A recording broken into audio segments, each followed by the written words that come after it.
Namasté et bienvenue dans le podcast extraordinaire d'Entheos, la communauté pour vivre sa spiritualité en toute légèreté.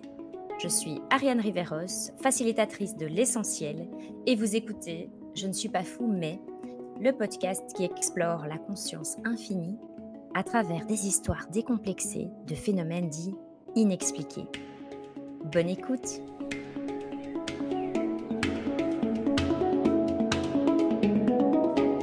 Bonjour à tous et à toutes, je suis en joie d'accueillir Laure Guano pour ce nouvel épisode. Bonjour Laure. Bonjour Ariane et bonjour à toutes et tous. Avec Merci. plaisir pour cet échange. Je me réjouis déjà et donc je vais te présenter en quelques mots. Donc tu es en fait une consultante, tu accompagnes des entreprises et des entrepreneurs en transition. Et tu les aides aussi bien dans tout ce qui est stratégie économique que tout ce qui est la dimension psycho-émotionnelle, j'ai envie de dire, et surtout, puisque ça évidemment, dans une approche holistique que tu fais tout cela.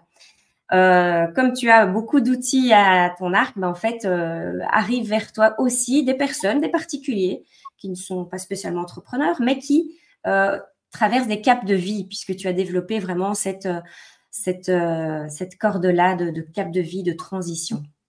Donc, je parlais de tes outils. Tu en utilises principalement 3, j'imagine que tu dois en avoir d'autres, mais vraiment, ceux que tu aimes combiner, ce sont les constellations familiales et systémiques, du coup. Oui, exactement. Ouais, la neurosomato-quantique, dont j'ai déjà plusieurs fois parlé sur cette chaîne, puisque j'ai reçu Joachim Robert Froid, le fondateur de cette méthode, et qui a déjà témoigné à l'épisode 1. Écoutez-le d'ailleurs, il est passionnant. Et aussi la sophrologie. Et donc c'est vraiment une belle combinaison d'outils que tu nous fais là. Est-ce que c'est bien correct? Exactement, tu as parfaitement résumé. Génial. Et donc, avant d'appuyer sur le bouton enregistrement, on a fait notre petit moment de centrage, ou je ne sais pas si on dit comme ça, pour voir dans quel état, dans quelle intention on est pour cet épisode. Donc, tu peux me dire ce qui a surgi à ce moment. Écoute, ce qui est venu spontanément, et j'ai joué le jeu de ne pas trop anticiper, c'est témoignage de foi. Oh, waouh! Merci, j'ai presque les frissons, je sens qu'ils vont arriver pendant l'émission. Moi, ce qui a surgi, c'est marrant, j'ai vraiment plongé dans ton bleu de ton vêtement.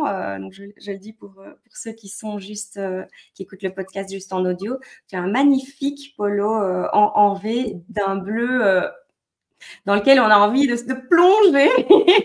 Et donc, j'ai vraiment eu en fait une image. J'ai une image comme ça, très paisible, comme d'un lac, mais vraiment dans ces tons-là, avec plusieurs dégradés. Enfin, c'était très doux. Comme l'énergie que tu as. Et donc, voilà, je me réjouis d'être dans cette belle douceur. Très, très beau. Bah, voilà, super. Ça On est promet. bien, on est prête pour commencer. Oui. Et donc, en fait, je commence souvent par une petite intro pour dire, voilà, toi, tu vas nous faire un témoignage voilà, assez personnel. Tu n'as pas l'habitude de raconter vraiment cette histoire à tout le monde. Donc, je te remercie déjà pour ta confiance. Et j'aime aussi avant de commencer tout de suite, de dire dans quel état, voilà, tu étais, dans quel univers, on va dire justement, tu parlais de foi, enfin dans quel état d'esprit tu étais au niveau de la spiritualité, de tes croyances, enfin voilà. C'est bien toujours de repasser, faire un petit crochet par là. N'hésite pas à reprendre un petit peu aussi ce qui se passait un peu avant dans ta vie, avant l'événement extraordinaire que tu vas nous raconter. Oui, donc effectivement, par rapport bon, comme j'ai exprimé le terme de foi, c'est celui qui est venu, spontanément dès le départ. Avant cet événement de vie, qui oui, est un moment très, marquant et particulier et que, j'évoque vraiment en fait, ouvertement, là, maintenant, depuis, on va dire quelques mois. Moi, j'ai grandi dans un environnement, où, il y avait une, vis-à-vis de la foi, il y avait une tradition, religieuse, chrétienne, mais pas forcément très pratiquante, on va dire. Souvent, je crois qu'on rencontre assez fréquemment, c'est-à-dire j'ai grandi culturellement, j'ai été baptisée, j'ai fait ma communion, je suis au catéchisme, etc.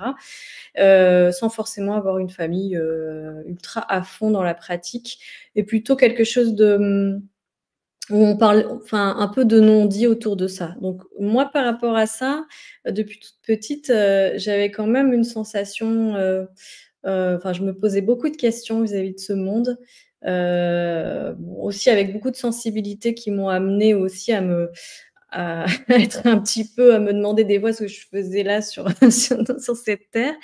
Mais voilà, je vivais quand même ça avec sans trop prendre la tête, hein. Et en même temps, dans ces périodes-là, j'aimais en fait apprendre autour de ça. J'ai fait ça assez consciencieusement. Donc ça, c'est première partie, on va dire, de sensation, de perception. Rentrer à l'âge adulte, ça a quand même beaucoup changé. Le monde et sa brutalité, je veux dire, quand on rentre dans la vie active, même déjà au niveau des études, ça s'intensifie, on va dire. Ouais.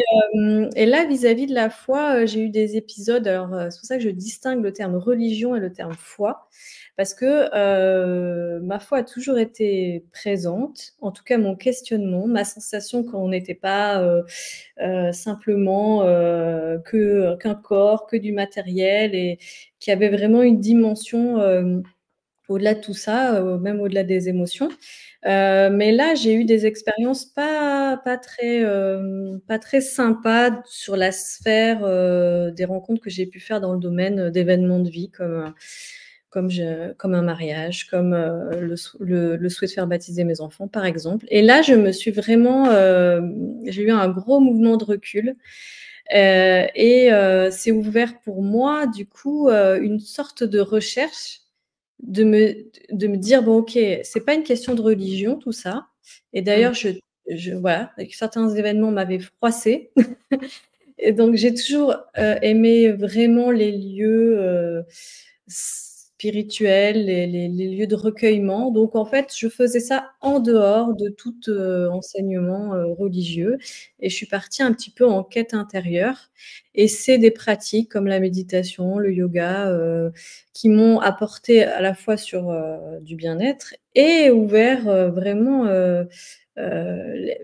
l'esprit sur cette sensation que j'avais depuis toute petite sur ce que j'exprime, qu'on n'est pas que de la matière, du pragmatisme et un corps voilà, qui avait d'autres Voilà. choses.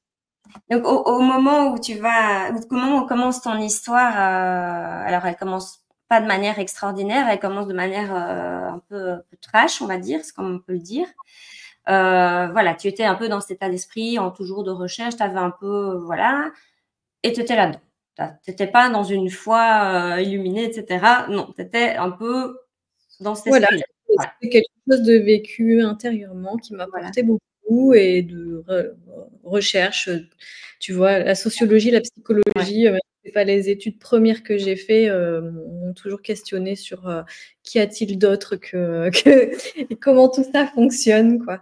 Mais Voilà. effectivement, voilà, j'étais dans une vie, et aussi une vie un petit peu, qui s'était mis en place, un métier, une famille, des enfants, etc. Enfin, les choses s'étaient mises comme ça. Et c'est un événement très, très difficile, en fait, qui est venu me percuter. Alors, pour le coup, c'était il y a 10 ans. Donc, il m'a fallu quand même, je me rends compte, parce qu'on en a parlé avant ce podcast, voilà, il m'a fallu du temps, en fait, pour pouvoir l'exprimer, avoir pris du recul par rapport à ça. Bon, peut-être que Et donc, merci encore de ta confiance, mais maintenant, on va plonger dedans. voilà, On je va y vais aller. Donc, je vais en y venir. oui. Et oui, c'est un événement de vie qui concerne ma fille, donc c'est pour ça aussi qu'il y a beaucoup de pudeur, je pense, pour moi à la base, et que le fait de le témoigner, c'est vraiment parce que je passe un cap de me dire que mon témoignage peut servir, si ne serait-ce qu'une seule personne qui vit peut-être aujourd'hui une situation, où elle se sent en désespoir, où elle a l'impression que tout est compromis. Peut-être que voilà, ça peut, lui redonner, bah, la foi en fait. Donc c'est pour ça qu'aujourd'hui, voilà, je commence à me dire: «Je peux parler d'un moment très intime». Donc moi j'ai 2 enfants, j'ai, aujourd'hui, j'ai un garçon, Maxime qui a 16 ans et ma fille Romane qui a 13 ans. Et Romane, à l'époque, avait, donc 3 ans. Donc on est vraiment dans la dans le cycle d'une décennie. Une petite fille, voilà, pleine de vie, qui allait très bien et juste à la en début de l'été de ses 3 ans, donc elle est née au mois de juillet, donc on était au mois de juin, elle a commencé à développer des troubles en fait, physiques, enfin voilà des symptômes, à la fois assez très clairs, moi en tant que maman, où il y avait quelque chose qui n'allait pas, mais bon, on va dire que, d'un point de vue médical, au les premiers pas, on m'a pas forcément trop écoutée, quoi et Mmh. donc pour vraiment aller sur le point de départ où tout bascule, c'est-à-dire que les symptômes s'accentuant, après avoir vu un médecin généraliste qui voyait pas trop spécialement ceci, cela, je décide d'aller, finalement aux urgences, à côté de chez moi. Parce que pour moi, je sens vraiment qu'il se passe un truc qui va pas, quoi. Et alors j'insiste un petit peu sur ce passage-là parce que ça a été déjà un premier élément qui aujourd'hui est important donc c'est aussi ce moment où j'ai aussi douté de ma perception parce que, je me suis retrouvée face finalement, cette prise en charge aux urgences qui dure des heures et des heures. Au final, on me dise: «Oui, bon, non, enfin rentrez chez vous», quoi. Sauf que moi, je voyais vraiment qu'il y avait quelque chose qui n'allait pas du tout. Voilà, il y avait commencé à avoir un trouble de la vue un peu particulier, une façon de se mouvoir très, pas normale, surtout qu'elle marchait déjà très bien et puis bon, certains vomissements, aussi qui étaient quand même assez anormales, quoi et des pleurs aussi particuliers et juste avant, il y avait eu un événement où elle est tombée, des épaules de son papa et donc c'est vrai que j'avais peut-être une attention un peu plus focus, mais quand même et je n'ai pas du tout, été écoutée par, les équipes médicales qui m'ont renvoyée, chez moi. Donc heureusement, ça n'a pas duré très longtemps et le lendemain, nous y sommes retournés. Son père a aussi pris le relais, a tapé du poing sur la table jusqu'à ce qu'il y ait un examen, un scanner de fait et là, ça a été catastrophe en fait. Elle saigne dans sa tête et mais on ne sait pas évidemment ce qu'elle a, mais on comprend que c'est extrêmement grave et elle est transportée donc d'urgence dans un hôpital, d'une ville plus importante, à l'équipe, de pédiatrie. Donc ça, c'est vraiment, un choc. D'ailleurs, même si des années sont passées, je sens encore quand même que c'est Ouais. j'ai travaillé sur l'aspect trauma et cetera de tout ça, mais ça reste quand même un souvenir Ouais. très difficile. Et donc elle a, donc à ce moment-là, elle est restée quelques jours en observation, stabilisation et on comprend en fait qu'elle a une tumeur cérébrale, et là le neurochirurgien qui passe, pose un diagnostic, en disant: «Bon, de toute façon, vu où c'est situé, c'est non opérable». Donc c'est écrit noir sur blanc. Là, elle est stable, vous enfin, elle est stable, Mmh. façon de parler, il y a pas d'aggravation du saignement. Donc bah, rentrez chez vous et puis, on verra, quoi et c'est alors, on va passer un petit peu le cap des 3 premiers jours où je me demandais si elle allait être toujours en vie le lendemain ou pas. Donc là, il y a un petit coup de rassurance momentané que, OK, ça a l'air d'être stable. Par contre, c'est non opérable, donc c'est, vraiment déjà, voilà, un truc qui tombe sur la tête et qui est écrit noir sur blanc, quoi et là, alors on était forcément 2, et moi, pour ma partie, il y a quelque chose qui s'est mis? Est-ce un instinct de maman? Mais il y a quelque chose qui a posé un barrage en disant: «Non, non, non, non, non, c'est enfin non, non, c'est pas OK, ce qui vient d'être, déposé, quoi». Ouais. Et je me suis bien rendu compte que c'est alors je te donne un petit peu les subtilités, de ce qui me paraît important pour des personnes qui pourraient vivre, des choses, d'une façon ou d'une autre semblable. C'est qu'effectivement, je me rends compte que cette perception de quand quelque chose est posé comme ça, qui en fait est une sorte de pronostic ou une vision des choses, peut être pris argent comptant et on peut faire le choix de dire: «OK, je reste là-dessus». Ce qui a été un petit peu au départ, une divergence, entre son père et moi, mais qui s'est rapidement relié en fait à moi, c'était Mmh. non, Ouais. d'accepter. Et ça, c'est pas évident en fait, de savoir écouter en fait cet élan qui monte en soi à ce moment-là, quoi. Donc ça a vraiment été quelque chose où tout d'un coup je me suis dit j'ai pris en fait mon carnet de contacts et moi suis quand même assez discrète en fait sur, ce qui peut se passer dans ma vie et cetera. J'ai dit: «Bah, voilà, Roman a un problème de santé et je cherche un neurochirurgien». Je cherche, soutenu quand même, je me souviens quand même j'ai mes parents à mes côtés et notamment mon père qui dit: «Non, non, mais tu vas-y, continue, cherche» et cetera. Et là, à ce moment-là, c'est là où, il s'est passé un alignement et des synchronicités que si j'avais voulu les anticiper, je n'aurais jamais pu. Donc, Ouais. et L'extraordinaire s'invite. parce Heu, que maintenant, quand je le raconte, c'est donc il se trouve qu'il se passe notamment 2 contacts. Un, c'est, mon cousin, qui, est pilote, d'avion et qui me dit, «Bah, écoute, j'ai donné des cours à un neurochirurgien en Belgique, si tu veux, je lui envoie un message». Moi, je dis: «Bah, oui, oui, oui, oui, vas-y, OK». ouais.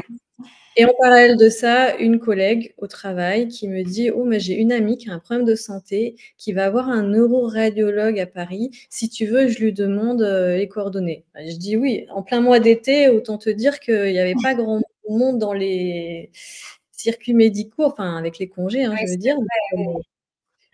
Et donc et en parallèle de ça, bah, l'état de ma fille se dégrade, quoi. C'est-à-dire qu'à ce moment-là, elle ne marche plus, Mmh. heu, elle a une paralysie, faciale d'un côté, donc vu que c'était en transe cérébrale, c'est toutes les commandes motrices, en fait, à tout point de vue.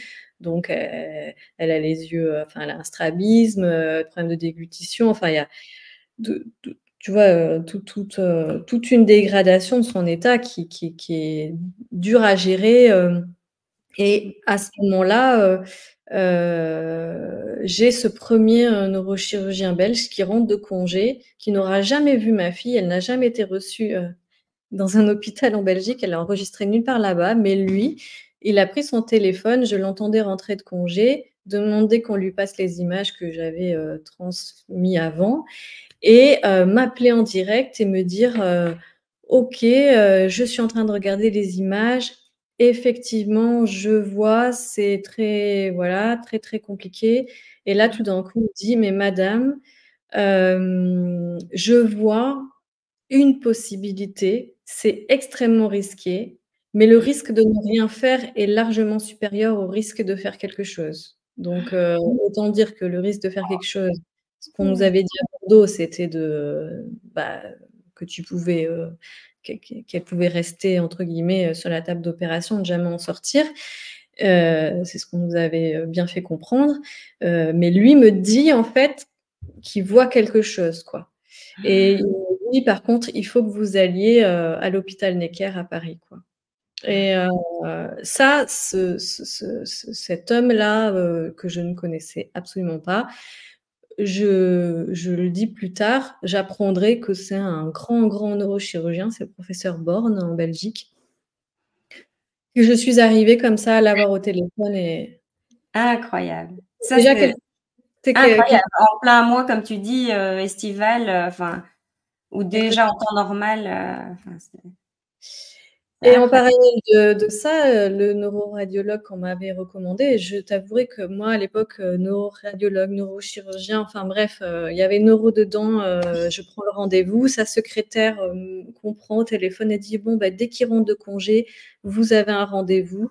On débarque à Paris, donc avec le père de ma fille, et moi, je faisais des allers-retours, enfin bon, bref, et lui aussi regarde les images et dit bon bah effectivement ok là oui voilà, il confirme la gravité des choses. Il dit mais j'ai un ami à l'hôpital Necker, je l'appelle quoi. Et il prend son téléphone. On était l'après-midi et là au bout du fil, quelqu'un lui répond et lui dit ok mais qu'ils arrivent quoi. Et donc le temps d'arriver, de traverser Paris parce que c'est un hôpital un autre ils évidemment. reçoivent sur le champ, quoi.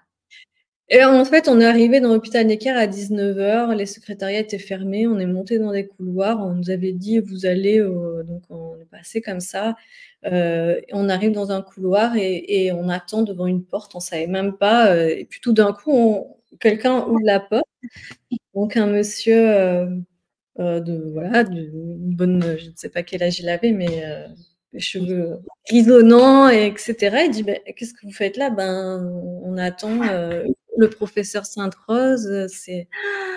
Et il dit mais oui, ah oui, oui, oui, oui, allez-y, entrez quoi. 19h30 dans le bureau de cet homme.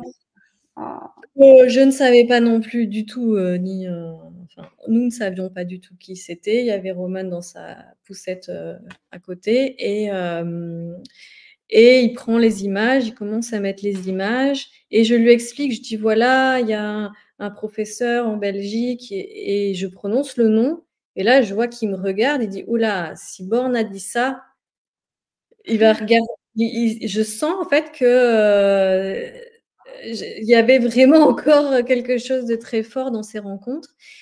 Et il se trouve que le professeur Sainte-Rose, on le saura après, mais c'est le père de la neurochirurgie pédiatrique en France. Je veux dire, en gros, voilà, c'est celui qui enseigne à toutes les nouvelles générations de neurochirurgiens, qui nous reçoit comme ça dans le bureau.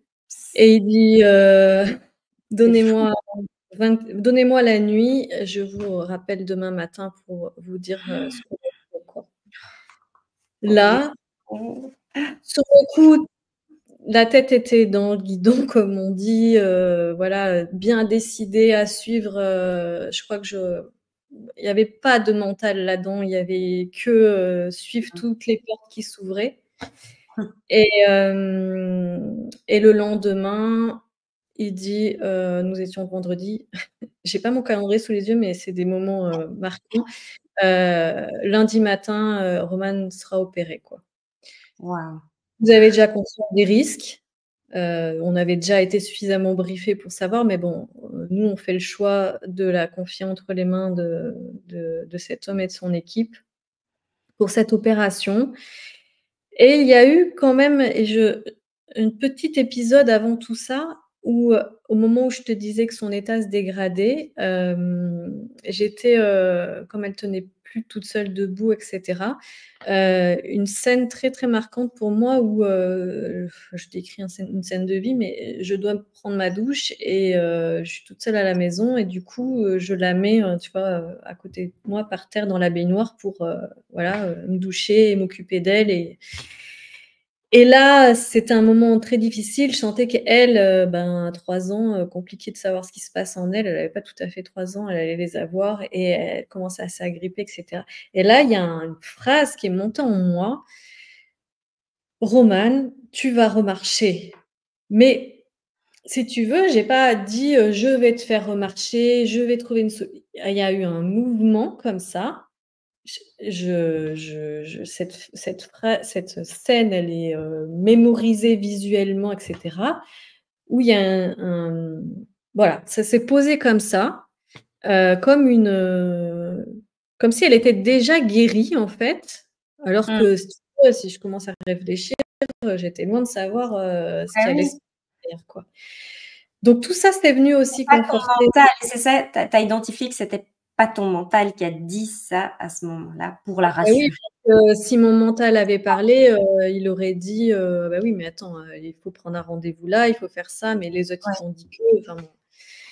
Et donc, bah, il s'est passé ce que j'étais en train de te décrire. Le lundi, elle a eu, une première opération, enfin, il savait pas combien il y en aurait, mais en tout cas, il l'opère, une opération qui dure toute la journée, où on la laisse le matin en se demandant bien si évidemment, on la reverra à la sortie ou pas. C'est voilà, c'est des moments assez compliqué et aujourd'hui, je peux le témoigner parce que, on a compris déjà que la fin était heureuse parce que j'ai dit qu'elle avait 13 ans et que donc voilà.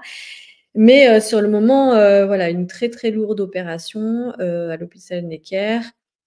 Elle sort de l'opération. Après, elle est mise en soins, tu sais, fermé et cetera. Progressivement, on voit que les réflexes reviennent, elle bouge les membres, enfin bref. Et là, donc 2-3-4 jours, vraiment, elle ressort, on ressort en chambre, tout et elle commence déjà à pouvoir, se remouvoir avec, retrouver son équilibre, un truc Allez. inespéré quoi, tu vois? Oui, c'est Ines ça. C'est et donc ils nous disent: «Bon, ben voilà, on a réussi à faire vraiment, enfin, agir vraiment par rapport, au saignement et cetera, à les prélever parce qu'ils savent jamais vraiment avant ce de quoi Mmh. il s'agit et bon maintenant, faut observer et vous rentrez chez vous, bon avec différents soins, des différents suivis et on se revoit au mois d'octobre pour contrôler, quoi. OK. Et donc vraiment, il y a eu en plus de l'opération, un rétablissement physique chez elle, oui, alors, pas à 100 mais par rapport à l'état dans lequel elle était en train de se plonger qui, en fait, tu vois vraiment un mouvement inversé, quoi. C'est comme Waouh, basculement complet, quoi. waouh. Et et donc il y a une deuxième opération puisqu'on y revient au mois d'octobre et on était très, très optimistes, le professeur Sainte-Rose quand il la voit, bon, on se dit: «OK», tu vois, il la voit arriver, il voit que c'est vraiment, déjà, un état super. Mais les images, c'est un peu une catastrophe, quoi. La tumeur a flambé à nouveau, donc ben, même, voilà, c'est un peu une douche froide et donc il dit pareil: «Bon, bah, vous Ah! revenez dans 48 heures, on la réopère, quoi». Donc maintenant, c'est le même épisode qui se renouvelle, les mêmes peurs, les mêmes, mais la confiance vraiment, qui entre tous les éléments qui s'étaient alignés, déjà la confiance avec cet hôpital Oui, et ce corps médical. À la oui. deuxième opération, il y aura une autre professeure, professeure Puget, pareil qui sont vraiment des experts, donc la deuxième opération, se passera très bien Mmh malgré mh. les d'attente et cetera et sur cet épisode d'opération, depuis, à chaque contrôle, tout va bien. Donc Waouh! c'est très dur pour les médecins d'annoncer Oui, une guérison, de mettre le mot dessus, oui, mais dans les faits, 10 ans plus tard, chaque contrôle, ça n'est jamais, alors c'était pas quelque chose d'infiltrant, c'était quelque chose de très grave dans la dimension, l'emplacement et cetera. oui. Mais voilà, donc cette deuxième opération, a été encore une réussite et ce qui est aussi, dans les synchronicités, moi je trouve, dans ces moments-là, c'est que sans qu'on ait sollicité quoi que ce soit, on a eu, beaucoup de personnes alors, qui, j'ai un beau-frère qui est colombien et en Colombie, ils avaient fait des chaînes de prières, enfin il y avait, toute une sorte d'énergie aussi collective. Mmh Je mh. pense il y a, comment dire, la technicité qui était nécessaire Mmh. là, donc ça s'est passé par là. Mais il y avait aussi tout un mouvement, je veux dire, qui s'est combiné dans la foi en une guérison inespérée, quoi, par rapport au ce qui avait été posé au départ. Donc ça a été vraiment quelque chose de très marquant à plusieurs niveaux. Et la vie a continué et lorsqu'elle faisait ses examens de contrôle, donc on y allait tous les ans à Paris au départ, même 2 fois par an au départ. Et ben nous, bah voilà, forcément, la vie commençait à se remettre, malgré tout un tas de suivis, mais se Ouais. remettre bien. Et il y a eu à la fois des moments où je les, je les cite parce que c'est pas pour être critique, mais j'ai été amenée à recroiser les équipes médicales de l'hôpital qui nous avaient vus, alors pas celui localement à côté de chez moi, mais de Bordeaux, auquel on avait été reçus, et très mal reçus, et humainement vraiment pas bien reçus, je ne veux pas dire le contraire, pour avoir vu une autre facette de la prise en charge. Ouais. Et un jour, j'ai eu besoin, pour une question de cicatrice, et donc d'aller là-bas. Et la vie a fait que je suis tombée sur le même médecin de garde que celui qui l'avait vu en premier. Et par le biais des infirmières, parce qu'il a eu un drôle de comportement, on nous a dit: «Mais vous comprenez, vous avez vexé la neurochirurgie bordelaise parce qu'il ne voulait pas en fait passer le dossier», enfin un truc. Alors ça a été des moments où je me suis dit: «Dans la vie, il faut Mmh. aussi avoir le bon environnement et être vigilant, de s'écouter parce que ça peut vraiment aussi tout changer». Et lors des contrôles sur Paris, donc nous, voilà, les choses allaient mieux et voilà, on pour nous, c'était, voilà, elle récupérait, donc c'était normal, toute sa récupération. Et on s'est rendu compte à 2 reprises. La première, c'est lorsqu'on avait un examen de contrôle, c'est pas le neurochirurgien directement qui est venu nous chercher dans la salle d'attente, c'était une interne qui était avec lui, donc qui avait jamais vu Romane. Et au moment de venir nous chercher, il y a quelqu'un qui rentre, donc, et puis elle repart, donc on ne comprend pas très bien, ok. Et puis Mmh. elle revient, elle dit: «Ah mais c'est Romane?» «Oui, oui, bon bah venez». Et donc on fait l'examen. Et en fait, en sortant, elle dit: «Ah, est-ce que je peux filmer, je peux la filmer qui part dans le couloir?» «Bah, oui, si vous voulez». Elle dit: «Non, mais parce que, quand on voit les images, et qu'on la voit, même eux, en fait, étaient stupéfaits, de sa capacité de récupération et de résilience, quoi». Donc elle avait vu des images de Romane quand elle était enfin, un peu Oui, paralysée et tout ça, tout ça. pas des images, elle avait vu, si tu veux, les images d'IRM, Ah et oui, oui, même ça, de contrôle, ouais. puisque bon, Ouais. forcément, tu vois la trace de tout ça, aux images, mais elle ne pouvait pas s'imaginer visiblement, l'état dans lequel elle se trouvait, où aujourd'hui, effectivement, si tu ne sais pas, Tu ne c'est le vois vraiment, pas. tu ne Ouais. le vois pas.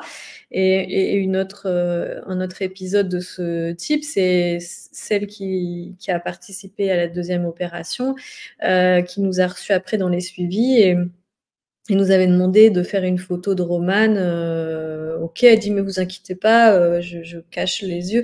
Mais elle dit: «Mais c'est pour nos conventions parce que comme on étudie son cas, ils ont du mal quand ils voient les images d'IRM à vraiment se dire qu'aujourd'hui, ça a réussi et que l'enfant est rétabli de la sorte, quoi».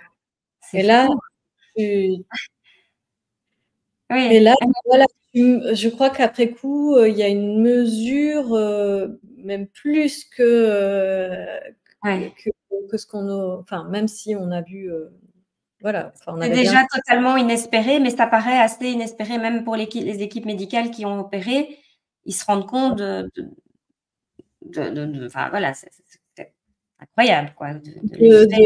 Je pense de leur prouesse Ouais. technique. mais de tout ce qu'il a fait et de la capacité de résilience aussi.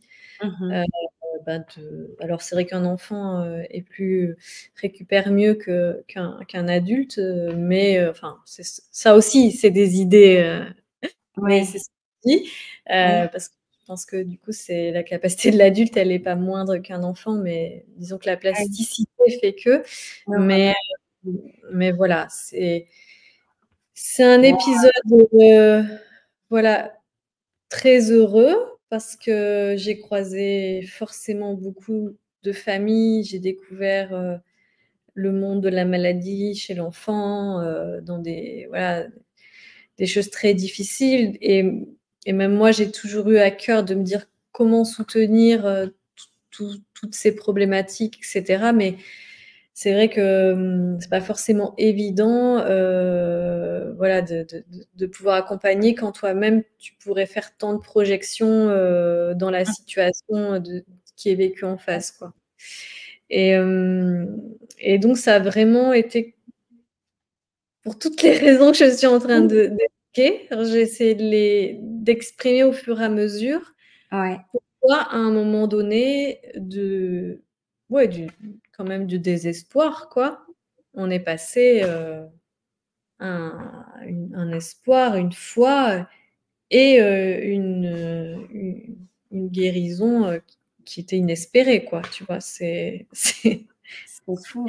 Et donc, toi, tu parlais en introduction, tu parlais de ta foi qui était en cheminement quelque part. Et donc, cet épisode-là, il a marqué quelque chose dans ce que tu dis. Oui, ouais, Ça ouais. a renforcé, quoi. Mais en fait, c'est même plus que renforcé. Il y a eu une vie avant, une vie après. Alors, d'un Hum, point de vue très concret, pour plein de raisons aussi psychologiques derrière tout ça, quoi, hein, retrouver un équilibre entre se dire le pire peut arriver du jour au lendemain mhm. mais ne pas vivre sa vie comme un sursis, voilà, qu'on a passé une journée de plus. Ouais, Et le bon équilibre, d'avoir cette conscience et en même temps, du coup, de s'y appuyer pour savourer la vie et avoir la foi dans les moments difficiles. Donc ça mhm. a déjà joué. Et après, vis-à-vis de ma foi, ça a complètement transformé cette recherche dont je parlais. Ce n'était plus une recherche, quoi. Voilà. Et c'est C'était, qu'aujourd'hui, je crois, par expérience qui s'est voilà. produit là et qui va se produire pour d'autres aspects dans ma vie après, Oui. à cette dimension Mmh. qui n'a rien à voir en fait avec une question à la base de religion, hein. Je crois que c'est Ouais. une foi profonde. Alors après, on cherche toujours à mettre des mots. Moi, Ouais. aujourd'hui, je vais par rapport à ça, en parler, si j'en parle avec des mots qui me sont propres à moi, d'une Mmh. dimension de divin, d'une connexion vraiment, voilà, qui m'a amenée, aujourd'hui, à des évolutions très, très fortes par rapport à ça, quoi. Alors, Waouh! ça a fait d'autres switches dans ma vie, hein, Oui, tout à voilà. fait. Oui. Des choses qui ont alors il y a pas forcément, comment dire, les choses ne sont pas si simples que ça, mais 1 an plus tard, nous sommes séparés avec, le père de mes enfants. Donc il y a eu tout un pan de vie qui a basculé, une nouvelle recherche, mais du coup qui était finalement en me retrouvant, face à tout ça, je me suis retrouvée aussi, face à moi-même et face, vraiment à pouvoir aller rechercher, expérimenter ce que je sentais déjà profondément au fond de moi, qui n'attendait qu'à se manifester et un Exact. changement aussi de vouloir, approfondir et c'est là où j'ai commencé aussi, vraiment à me former, pour, la sophrologie parce que, c'est une pratique qui permet vraiment, d'aller dans un état de conscience modifié et du coup d'amener dans la subtilité à des ressentis au-delà de nos sens corporels. Après, ça dépend où chacun en est et il y a différentes façons d'aborder. Tu as parlé de la neurosomatoquantique. Évidemment, tu as déjà parlé de cette méthode, mais ça nous amène à vraiment un ressenti profond de ce qu'on peut appeler sa véritable nature. Et les constellations familiales et systémiques, c'est aussi des pratiques qui font beaucoup appel à une part de ressenti au-delà de nos sens corporels, quoi. Il y a ça, ça passe par cette interface, mais on sent bien qu'il y a une connexion en constellation qu'on appelle le champ qui sait. Voilà. C'est comme ma formatrice nous l'a enseigné. Et oui.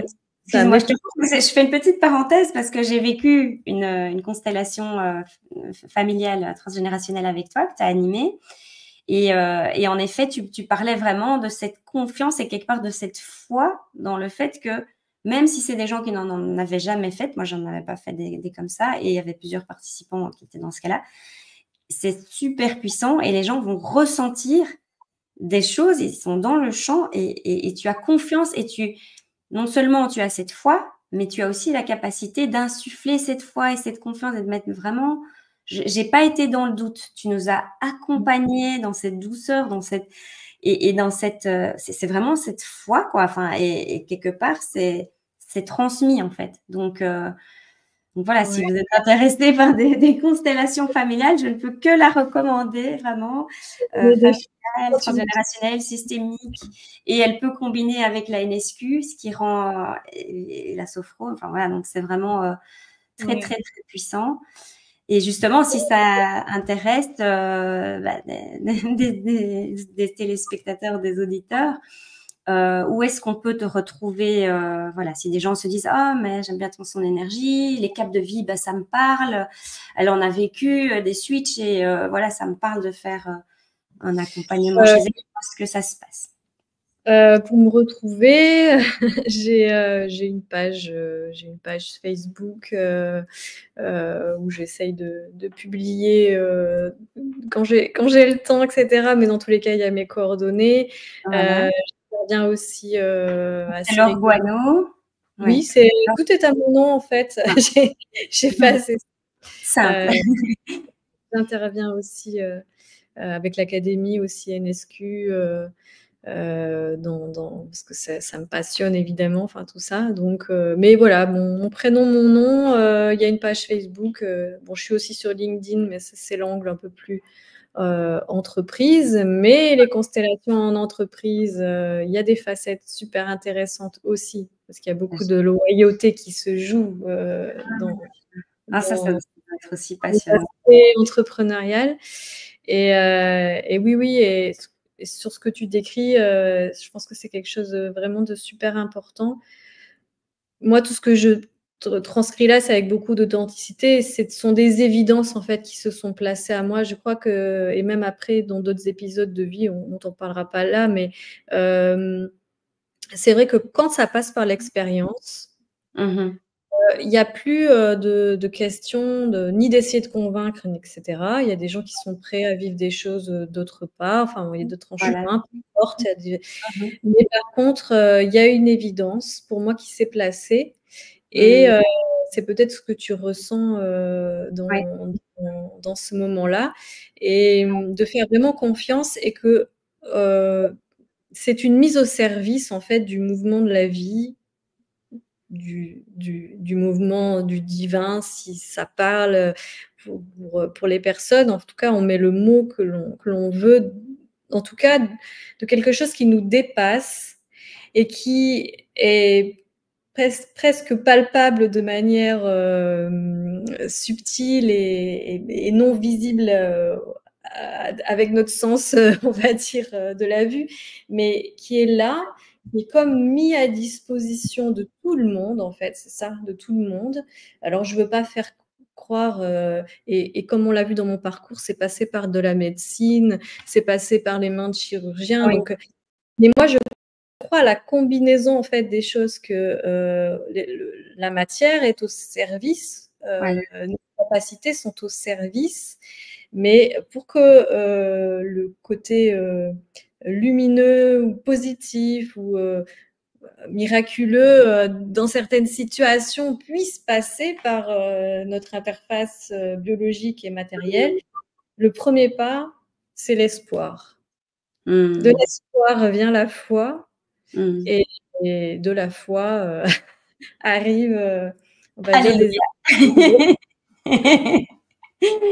Merci, mais tu sais qu'on arrive petit à petit à la fin de cet épisode. On aurait pu encore discuter longtemps, mais voilà, il faut à un moment donné voilà, se quitter. Mais j'aime toujours quand même bien poser cette dernière question.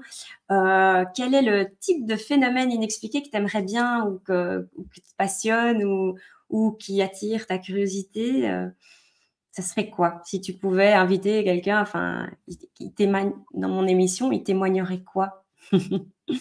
Alors c'est vrai que j'ai pas anticipé, donc j'ai pas de suite une personne, mais je crois vraiment, enfin en tout cas c'est l'élan de mon cœur et c'est vraiment ces témoignages, peut-être un peu semblables dans des situations de vie différentes, Oui, où on se rend compte à quel point la foi dans ce mouvement, de vie et du divin se manifeste ouais, et pour aider en fait, de plus en plus de personnes dans des moments, compliqués ouais. à se connecter à cette source d'espérance, quoi. Et que du coup, on n'est plus jamais seul, quoi. Une fois qu'on ouvre cette porte-là, C'est ça, bah, exact et voilà, de ne plus avoir de sensation d'être séparés, voilà. comme on peut parfois, le Oui, sentir. ouais, surtout quand on souffre. C'est Bon, ça. bah, écoute, franchement, si quelqu'un a un témoignage de ce type, moi, je suis tout à fait preneuse. Donc, je réponds à tous les commentaires et je suis facilement joignable aussi dans tous les réseaux. Donc, n'hésitez pas. En tout cas, merci beaucoup, Laure. J'espère que ça t'a plu aussi, même si c'était quand même un peu challengeant de Oui, devoir parler de cette histoire qui était si intime. Et je te remercie vraiment de cette confiance que tu m'as faite et puis de ce cadeau, de ce partage que tu offres aux téléspectateurs et auditeurs. Donc voilà, merci beaucoup. Ça peut certainement aider. Comme on dit, ça peut aider une personne déjà, c'est génial. Et ça c'est peut en bon. aider plusieurs, Ouais. ben encore mieux. Ouais. Et voilà. Et puis ça fera, ça sèmera ce que ça sèmera. Non. Et Bah, voilà. merci beaucoup Ariane, oui. Merci, de m'avoir permis, d'être dans ce témoignage de foi et j'espère, comme tu dis, je me dis toujours, même si une seule personne, ça Oui, peut, heu, créer un déclic, c'est ouais, déjà, un être de qui va, possiblement voilà. aller mieux, quoi. Donc, avec grand plaisir. Merci Ariane, hein. Merci à toi et à bientôt. Ciao, À ciao. bientôt. Et voilà, il est temps de nous quitter. Abonne-toi au podcast et dis-moi en commentaire si toi aussi tu aimerais découvrir un type d'histoire extraordinaire. À bientôt pour une prochaine histoire extraordinaire. Namasté.